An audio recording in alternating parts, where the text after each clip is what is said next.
Amerikano sa Pilipinas. Panibagong pamumuhay ang muling naranasan ng mga Pilipino sa ilalim ng mga Amerikano. Ating tuklasan ang kalagayan ng bawat mamamayang Pilipino sa panahon ng pananakop ng mga Amerikano. Samahan niyo kong saksihan ang mga kaganapan sa ilalim ng mga pananakop.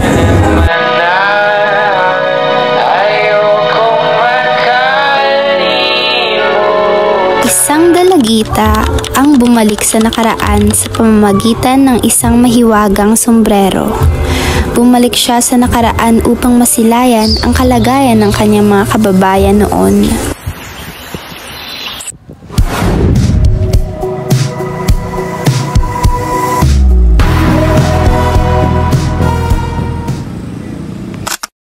Tumuloy na siya at ito ang kanyang nasaksihan. Hindi ko alam kung saan tayo kukuha ng ipangdadaos natin sa araw-araw. Lahat kaming mga manggagawa ay hindi kinakaya ang mga bagong sistema. Gagawa natin ang paraan. Hindi ba pwedeng makipag-usap sa inyong pinagtatrabahuan?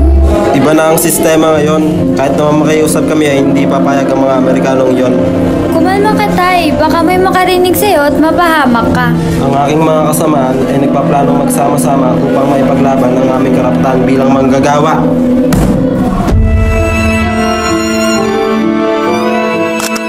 Dumako naman siya sa paaralan at nasaksihan niya ang paghihirap ng mga estudyante sa panahon ng mga Amerikano. I'm really glad that we're able to have an access to free education. Yes, we're lucky, so let's not waste this opportunity.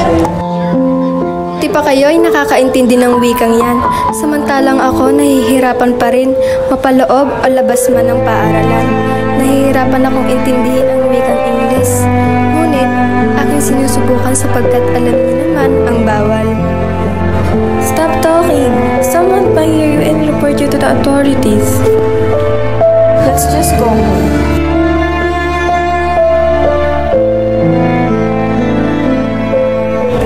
Nasaksihan ko na malaya man kung titignan, ngunit ang mga Pilipino ay pinagkakaitan pa rin ng kalayaan.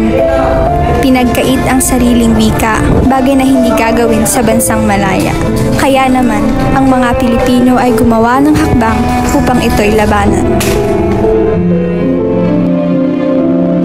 Patuloy ba tayo magpapasakop sa mga Amerikano? Patuloy ba natin gagamitin ang wika nila? How dare you say such things to our country? Hey, you're not allowed to speak in Tagalog. Get learned. Bitawan niyo ako! Bitawan niyo ako!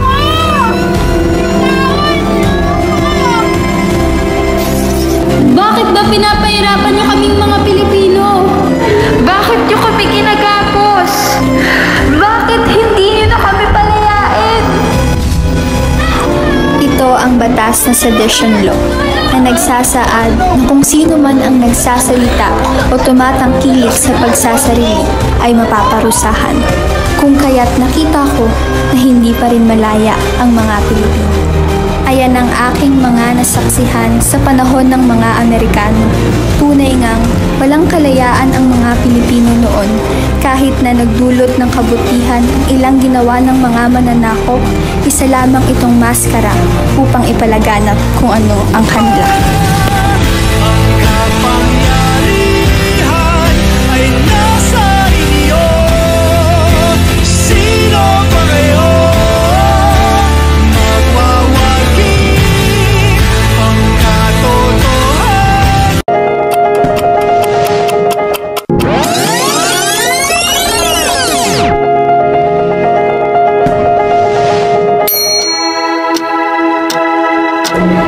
Babalik na ako sa panahon ko.